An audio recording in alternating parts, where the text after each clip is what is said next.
thank you, all of you. They say that when you drown, your entire past life goes before you, don't you? It was a bit like that, listening to that. I was thinking, oh God, did I really do that? Oh, that was a long time ago. I'm so happy to be here on the beautiful island of Achill. I've been coming here for 15 years with my friend Rosemary McCreary, who lives near Newport. And I think every time I come, it gets more beautiful. It's wonderful. And I'm very grateful to you for inviting me to speak tonight. And I'm particularly grateful to Edward King, who came up with the title of this talk, The Bulwark of Freedom, which is a quote from Heinrich Böll. Because Heinrich Böll, what he felt the bulwark of freedom was freedom of speech, but more than that, freedom of the mind, freedom of thought. Now, I was just talking very briefly to Mairead here, who was the joint winner of the essay prize. And I asked her, what was your essay about? And she said, well, it's about how difficult it is to have peace when there's so much violence in the world. And I thought, maybe she should give this talk, because she's obviously got something to say on that. But I feel that this is really relevant because the way things are at the moment, with so much polarization of debate and of political views, it is very difficult to find peace. And it is also very difficult to have freedom of thought, because freedom of thought requires individuation. And if you constantly identify yourself with a group, I'm a woman, I'm trans, I'm Ukrainian, I'm Russian, I'm black, I'm white, whatever group it is, how difficult it becomes to get away from groupthink and to think as an individual and to reach out to somebody from another group and to compromise and to think, well, there's a different perspective on this. And that was something which you mentioned, Mr. Deputy Ambassador, aren't you? Not quite Ambassador, but soon, Mr. Ambassador. This idea of compromise, this idea of reaching across divides. And that, to me, is all about freedom of thought, and then it has to be about writing. It has to be about freedom of speech as well, and that's, of course, what Heinrich Böll stood for, and that's what his books were about.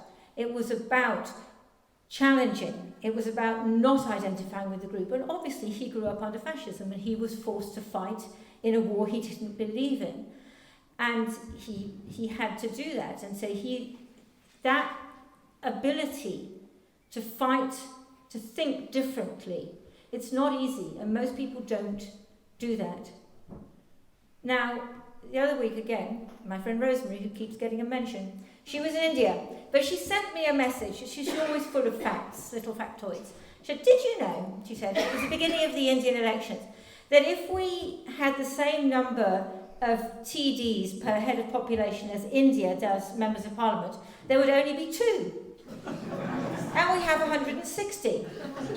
So I was thinking about, what am I going to say in this speech? And I was thinking, maybe the TDs are the bulwark of freedom. And I thought, well, to some extent they are. I'm a great believer, obviously, in democracy. And by the way, if my phone goes, it may be something, or the local election results in England, where I come from, so I may have to rush off and get that call. But then I thought, Ireland, what is it? And I wrote back, I said, I think you probably have more writers per head of population than almost anywhere else too. And I thought, yep, you do. And that is the bulwark of freedom as well. And, it's extraordinary, the reach of Irish writers. And I was thinking about the book that won the Booker Prize this year by Paul Lynch, Prophet Song, which I hope you've read, and if you haven't, you must. It's about what happens when fascism comes. It's about when you no longer have freedom of speech and you no longer have freedom of thought. And this is something that we don't want to think can happen in our societies. And yet it is happening. It's happening in America, it's happening in Britain. And we have to stop it. And the way we have to stop it is through thinking freely and writing freely. And that's why I think that is an absolutely extraordinary book. And it's no coincidence that it comes out of this land of writers and of poets. Now, I, of course, am just a journalist. And I say just a journalist, but okay, it's all right to be a journalist. But I'm not, I'm not a poet, I'm not a novelist. But I think that all kinds of self-expression, whether it's filmmaking, podcasts, whatever it is all part of this same thing. It's all part of what Heinrich Böll believed in. freedom of expression, freedom of thought. Now, I mainly do war corresponding, and that is sort of by accident. I didn't set out to be a war correspondent. I don't actually think of myself as a war correspondent. I think of myself as a foreign correspondent. But as we know, in the last few years, we've had crisis after crisis. And so Afghanistan, Ukraine, Gaza, Sudan, where you served. I was just on the Chad-Sudan border talking to refugees who fled from Darfur. And 20 years ago, I was in Darfur reporting on exactly the same. The particular people, the Marsalit people, being attacked and being raped and being forced from their villages, and their villages being burned down by exactly the same people who used to be called the Janjaweed and are now called the Rapid Support Forces. It's very depressing when you see things coming round again and again. So I've ended up doing an awful lot of conflict because that's what happens in the world. Sometimes I think, you know what, particularly at the moment, I wouldn't blame anybody who turns the television off. Because it's quite difficult to watch sometimes, isn't it? I bet you sometimes turn it off, don't you? Because you just think, oh God, I can't face it anymore. I get that. We all have to have a break sometimes. But of course I think it's important, because I wouldn't do it if I didn't think it was important. Why is it important? Well, let's think about Ukraine. Well, Odessa isn't very far from Akko, is it, these days? You know, by the way, that Heinrich Böll served in the German army in both Crimea and Odessa against his will, of course, during the Nazi occupation of Ukraine. But now you have so many Ukrainian refugees here, as we do in the UK, and it's really important that we understand why they are here. Because the fascists and the people who hate refugees and the people who have no understanding of what it is like to flee your home, what it is like to be invaded, what it is like to be occupied.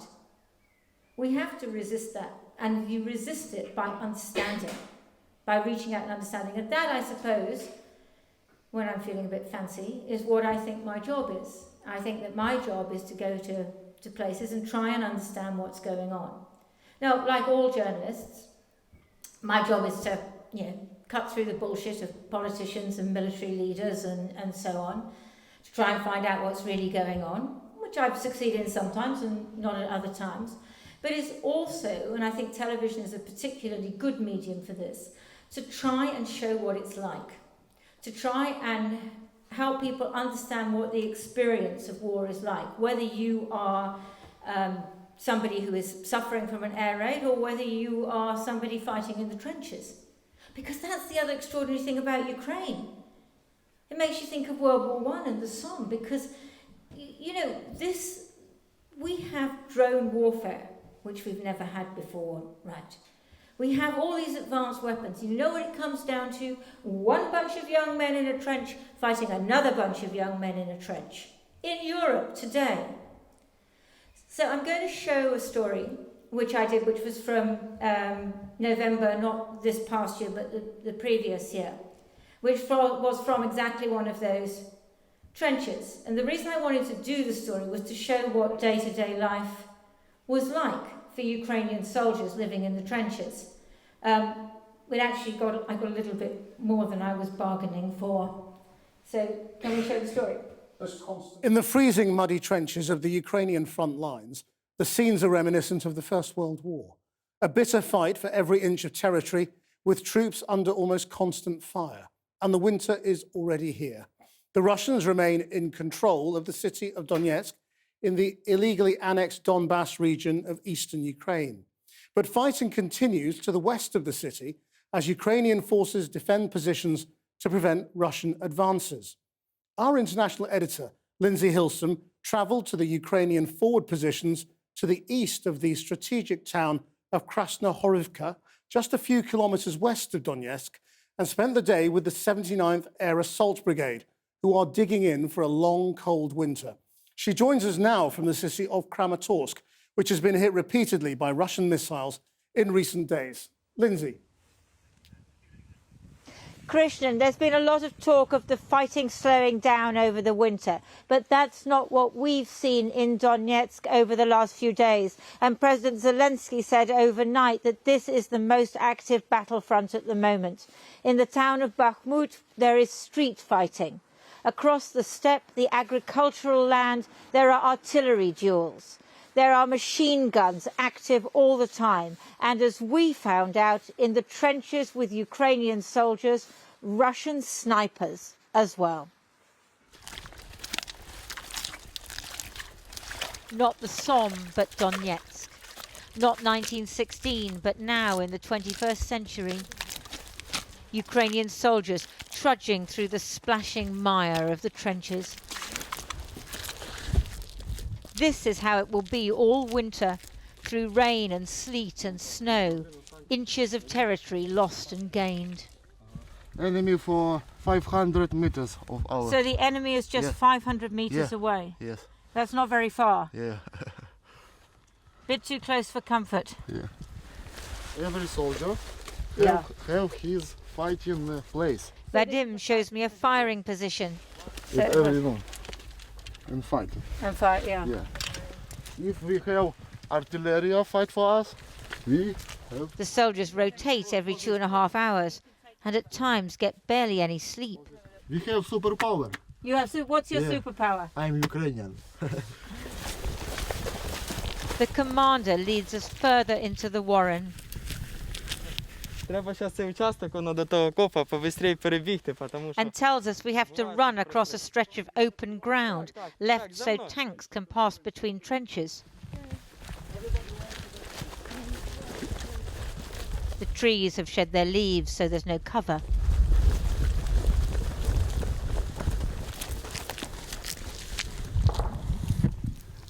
We can hear outgoing machine gun fire. In the deepest part of the trench, it's always night. Добрий день. How are you? Отут акуратно. And even the shortest soldier has to bend down to avoid cracking his head. Yuri shows me the location of an observation point. Так, це тут пулеметчик. And where the machine gunner stands. Це наш спостерігательний пункт. От там. О, ту-ду-ду-ду-ду. Спостерігаємо тут. The Ukrainians don't just want to push the Russians back, but also to get them to waste manpower and ammunition. У нас ще є, я далі там покажу, трошки побільше. Калібр 12,7. Ми його виносимо і та-та-та-та. І вони ще швидше замовкають при такому калібрі. By now, the outgoing fire was getting intense, and there was incoming too as we were trying to leave.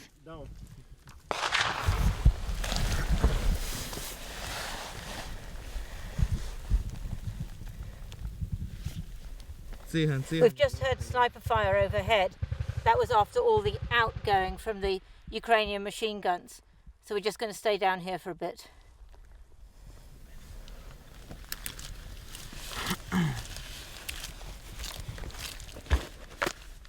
Пасе. Він тільки що тут. А ну давай вліво тут, а накрий їх пулеметом, пожалуйста. І з дишика може туди поработай. Коротше, тільки що йшов. І якраз отут він дивиться сюди. So we wait. Listening.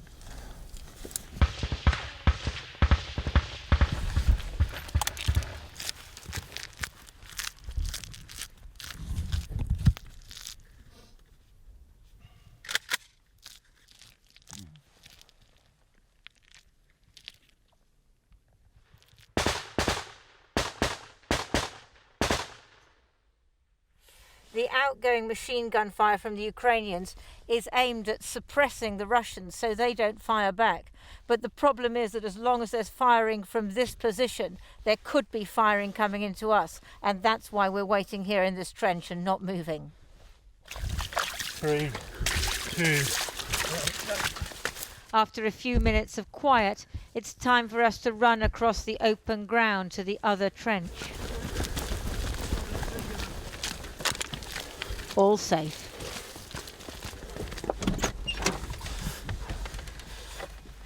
And now, down into the safety of the soldiers' sleeping quarters, which are warm and cosy, a necessity, not a luxury, because they need to keep kit dry.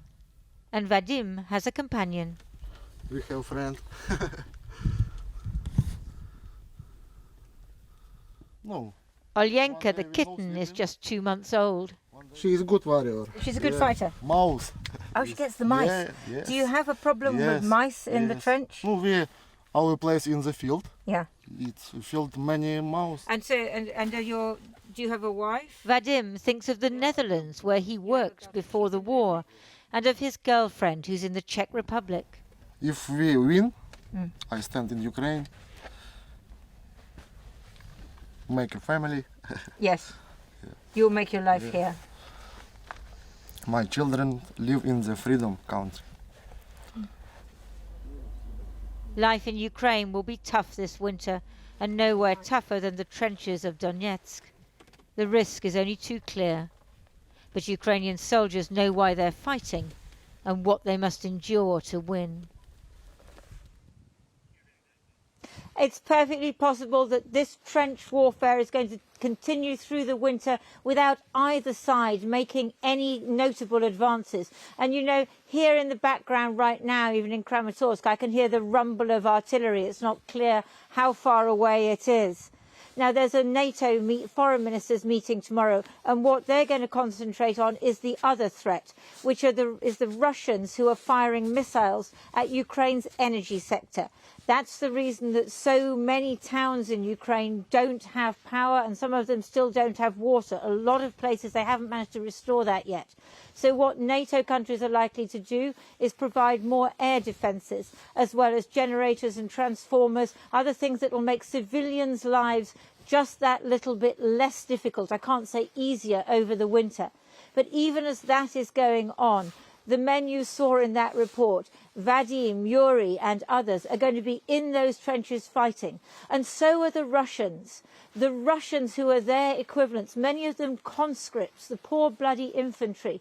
And their kit may be worse and they may have less discipline. And discipline is one of the things you need to survive a winter in the trenches.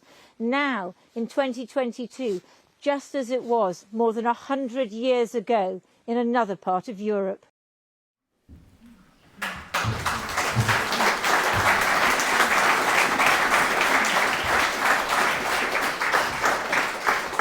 There's a poem by A. Housman, a very short one, which you might know, which whenever I see that piece, and at the time I was in the trench, I thought of. Here dead lie we, because we did not choose to live and shame the land from which we sprung. Life, to be sure, is nothing much to lose, but young men think it is, and we were young. And that, I think, is those Ukrainian soldiers. And the other thing, just watching that again, is talking about the infrastructure and the energy infrastructure, because at the moment the Russians are really pounding the energy infrastructure in the towns and cities of Ukraine, and there are lots of nights when there's no electricity at all, and life is really pretty difficult. It's getting more and more difficult. And the other thing about that, of course, is I talked about the Russian soldiers, but one of the most difficult things is we can't report from the Russian side because we can't get a visa. The Russians won't let foreign correspondents in. And that, for me, is a huge issue. It's a huge problem because I want to tell the story from both sides. I need to tell the story from both sides. Because many of those Russian conscripts, I don't know what they feel or what they think. I know from the Ukrainians I've talked to that they believe in the cause that they're fighting for because they were invaded. It was a war of aggression. What do the Russian soldiers feel and think? I just don't know. And that is a huge gap in our understanding. And that is increasingly a problem that we're facing as foreign correspondents. Why are we not in Gaza? We're not in Gaza because neither the Israeli nor the Egyptian governments will let foreign correspondents in. So when I go, I'm in Israel, I can't get to Gaza. Now, the work of Gazan journalists is absolutely extraordinary. You know how many Gazan journalists have been killed during this war? 97. Do you know how many journalists were killed in all of World War II? 69. In Vietnam, 63. And we're talking about 97 killed in Gaza in the last 7 months. Now, some of them happen to be in houses which happened to be bombed, and some of them appear to have been targeted. So sometimes people say to me, well, why do you need to be there as foreign correspondents? The Gazan journalists are doing a great job, and they are doing an amazing job. They're doing an extraordinary job. But they are pretty desperate for us to come in and provide them with some support, because a lot of the journalists in Gaza, they're living in tents. They're also just trying to survive. We at Channel 4 News, we have a local journalist there called Yusuf Hamash. And there was one point where we called him to ask if he could do some filming and so on for us today. He said, I can't work today because my entire family has had to move to Rafah, and I found tents for everybody, but today I have to dig latrines. That's what it's like to be a journalist in Gaza today. I wrote the biography of a great war correspondent, Marie Colvin, who was killed in Syria in 2012. And after she was killed, her friends, Lise Doucette of the BBC, whose work you may be familiar with, Jane Wellesley and I started an organisation called the Marie Colvin Journalist Network. And we provide support to young women journalists in the Arab world. Now, I don't think that women journalists or female journalists in the West have any more problems than male journalists do, but in the Arab world it is quite difficult. Quite often families are against them being a journalist, or they have particular responsibilities. It's hard. We have 13 members in Gaza, and those 13 members, they're trying to keep their kids alive. That's what they're up to, and trying to work at the same time, and that is extraordinarily difficult. And likewise, mentioning Sudan again, there's a young journalist called Zainab there who I sort of mentor her. Not that she doesn't really need my mentoring, to be honest. But I'm always in touch with her. She's unbelievably brave. She sent me a message the other day. She's in Omdurman, which is still quite a lot of fighting there. And she sent me a message, and the question was, my parents are really worried about me. What do you think I should say to them? I have quite a lot of experience of one's friends and family being worried about one, but I've never actually worked out what you should say to them. I just said, well, I think maybe just don't tell them everything. What can you say? So these are the people who are coming up. Journalists who are reporting their own countries, Syrian journalists, unbelievably brave as well. But I still think that there is a role for foreign correspondents and for us to go in, because sometimes it is easier for us to communicate with our own audiences. Now, Heinrich Böll said that when he came here to Akel, he felt that he was playing truant from Europe. Oh God, I don't know where I'm playing truant from. I feel as I'm playing truant from Ukraine, from Gaza, from Sudan, from Afghanistan. It could drive me mad. I feel I'm playing truant from everywhere. Because being the kind of journalist I am, where you go in and out of different places, it's a bit like being a faithless lover. You go to one place and you do fall in love and you do really care about people. I loved Vadim. I thought Vadim was amazing. He was injured, by the way, but he then got sent to the west of Ukraine and is now training other soldiers. I don't know what happened to Olyenka the cat, don't ask me. But you do get very close to people and you do really care, and then you move on. And so you have that permanent guilt of having moved on, and that's one of the reasons I love going back to places, and I hope that I will be able to get back to Ukraine, because these places touch you and people touch you, and I feel that those connections are really important. And also, come back to something of what I was saying at the beginning. I don't like the kind of journalism that goes out and is like paint-by-numbers journalism, that you've gone out and you know what you think already, you've come to your conclusion, then you're finding the facts to fit it. I hope that every time I go out, my whole world will be turned upside down again, because I will find out something that I didn't know and I wasn't expecting. That doesn't always happen. And it doesn't mean you have no principles. But I do think that kind of open-mindedness is really important, and to be able to think through things. So, for example, in Ukraine, there were some very right-wing fascist units, the Azov Brigade in 2014 in Ukraine. Now, they've been absorbed into the military and they are no longer, say, fascist. They're not really fascist anymore, but they were at one point. And Ukrainians don't like you to talk about it, but you have to talk about it. Ukrainians don't like you to talk about the number of soldiers who are being killed. And they try and stop you reporting on that. But we found a method of doing it, which was we just went to graveyards and we looked and we found the graves of soldiers who had recently been killed. And they're easy, they're there and they've got the flags and they've got the names. And then we went round the town and found their mothers. The mothers want to talk about it. The mothers want to talk about their sons who've been killed. And so that's how we did the story. So even if it's a cause which you, and I am sympathetic to the Ukrainian cause, why wouldn't I be? It's a war of aggression against them. But I still try and get round the ways that the things that the Ukrainian government doesn't want me to report. I still try not to get into the groupthink. I try to do the things that are going to piss them off, because that is the bulwark of freedom. That is what we are trying to do.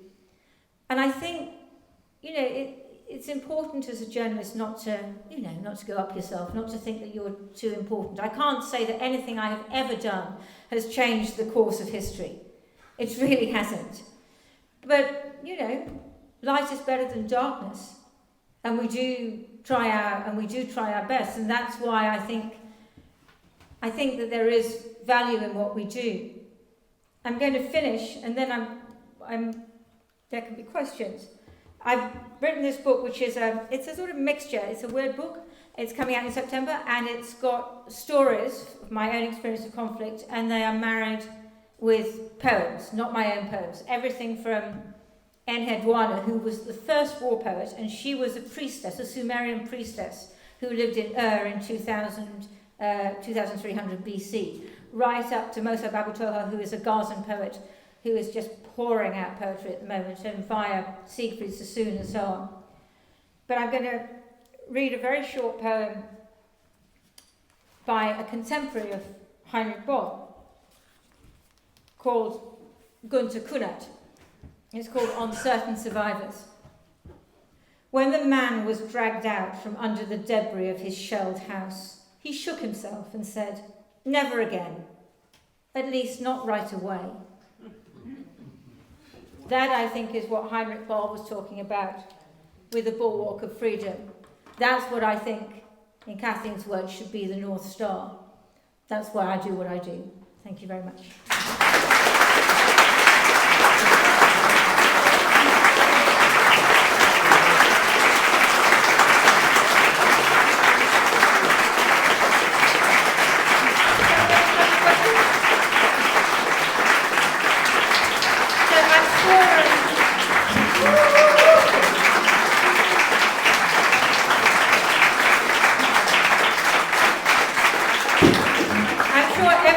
Desperate to get to the bar.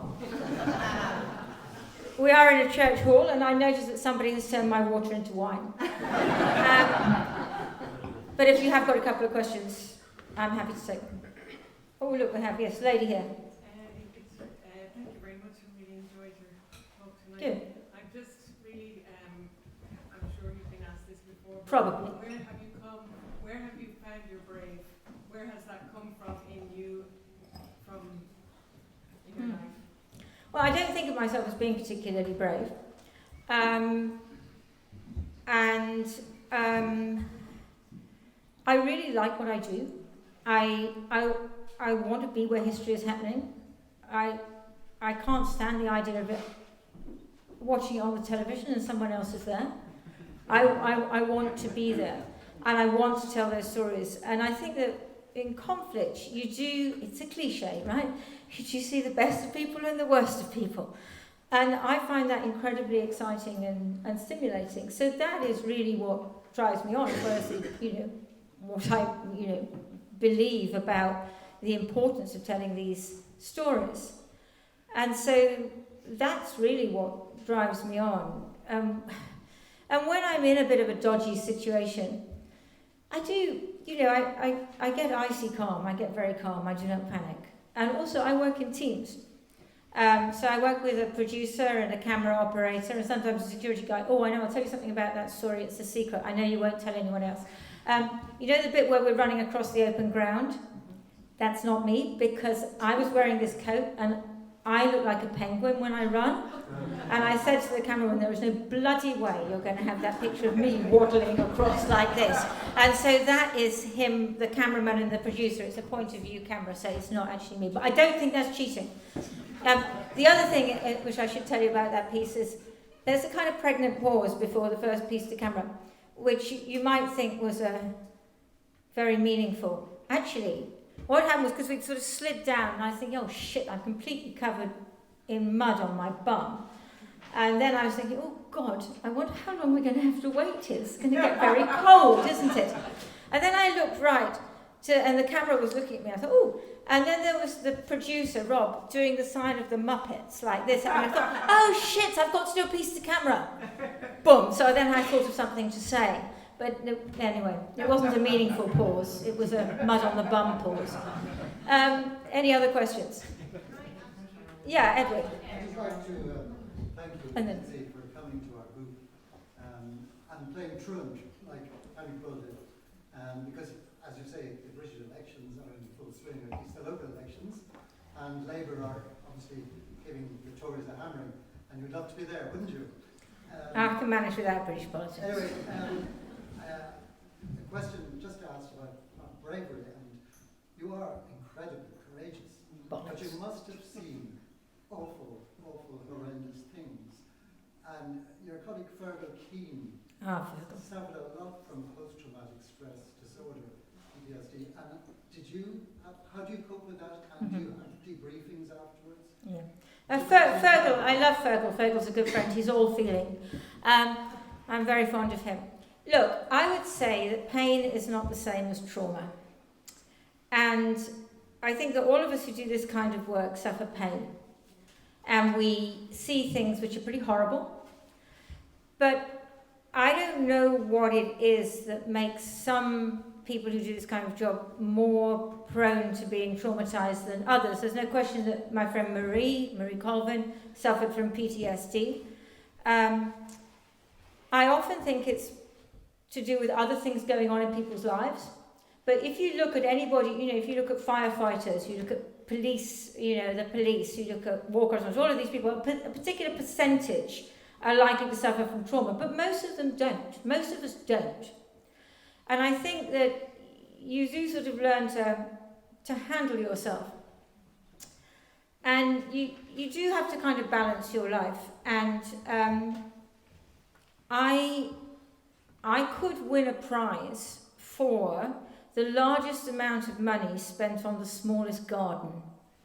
Because the amount of, so gardening is my therapy, and it's a very, very small garden. But it's pretty good. It's quite good. And so doing that is really important to me. Coming to stay in Mayo and to come visiting Apple, that's another part. And the poetry.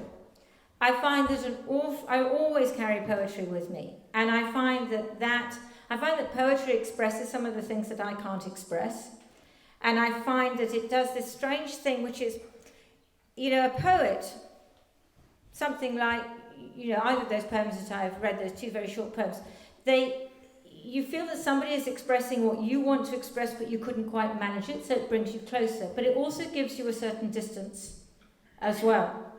And that, I think, is really helpful. Yeah, any other questions? Yes, gentleman there? I'm a great fan. Oh, thank you. That's the first thing I'll say to you. That's very kind. You're all right. But what I really want to talk to you about, or ask a question, is about the BBC. The BBC. Yeah, the BBC. The BBC used to be, and I use the term advisedly, used to be a serious bulwark. I don't believe that's the case anymore. I think they have become seriously compromised by the relationship that is developing between them and the Conservative Party in England, and the pressure that's becoming from the Conservative Party. Would you like to comment? Because I'd be very interested to hear what you have to say. Look, I certainly think you have a point, and I think that the BBC is comes under a lot of pressure and it's very difficult. And when you've had a government that's in power for 14 years, that is extremely difficult. But then you have to remember that the BBC came under a lot of pressure during the Blair government as well, in the whole sort of period with Alistair Campbell. It's part of, it goes with the territory of being a broadcaster, which is a state broadcaster, which is supposed to be independent. I have a lot of friends who work for the BBC, and they are amazing journalists. Fergal Keane is one of them. Jeremy Bowen is another. Lise Doucette is another. And they are all really great journalists. And I don't think that anybody sits on them or tells them what to say or what not to say. But the BBC is absolutely huge. It's massive. It's not, tiny little Channel 4 News with 1 hour a day. And we at Channel 4 News, we're supposed to be slightly off Broadway. We're supposed to be slightly cheeky, slightly different, slightly alternative, but not too alternative. Whereas the BBC is inevitably going to be mainstream. So I do think there are huge pressures on them, but I still think that there is fantastic journalism being done at the BBC. Many of it by my friends. Yeah. Yes, of course. A very interesting documentary by 2 American retired war correspondents. And they talked about how they would go to conflicted countries and they would become embedded, they would go out in the field, and they talked about so many war correspondents who just stayed in the hotel and took in the papers, whatever that government wanted them to,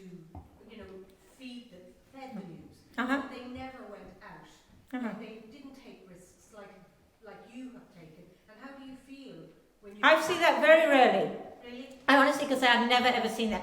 The only time I've seen that is that when you have 24-hour news, so people like Al Jazeera or CNN or Sky, they, rooftop journalism. So, they always complain, those journalists, because they have to be on the hour every hour, giving the latest. We're really lucky at Channel 4 News because we just have this 1 hour a day, so I can always go out and do proper reporting and then come back with a story.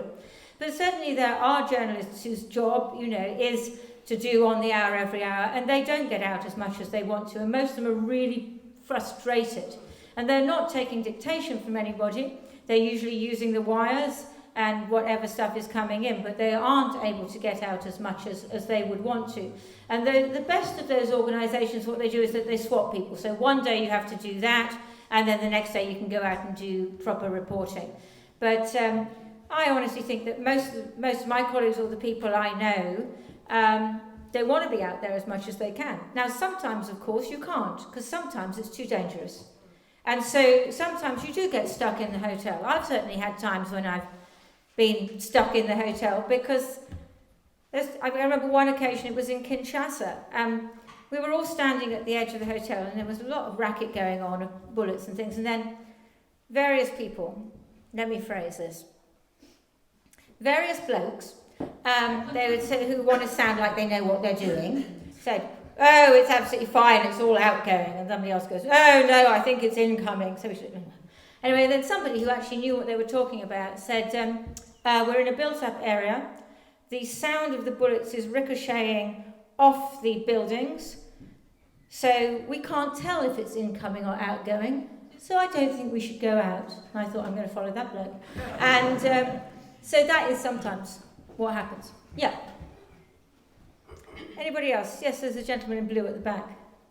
Oh, I know that gentleman in blue at the back. David. I just thought it was an indication of the sort of eternal conundrum of society, modern society. Ah, the eternal conundrum of modern society. Is that the next talk? Well, you started off your great talk about going with the crowd, or standing out, the bulwark of freedom.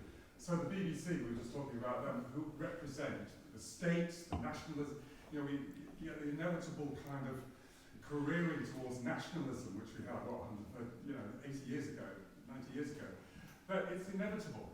So little Channel 4 News can actually be a bit cheeky and say a few individual things, but the BBC is bound to reflect a kind of, overall view. Yeah, I think there's some truth in that, but I don't think that means that there isn't good journalism within the BBC. No. Because there's really good journalism within the BBC.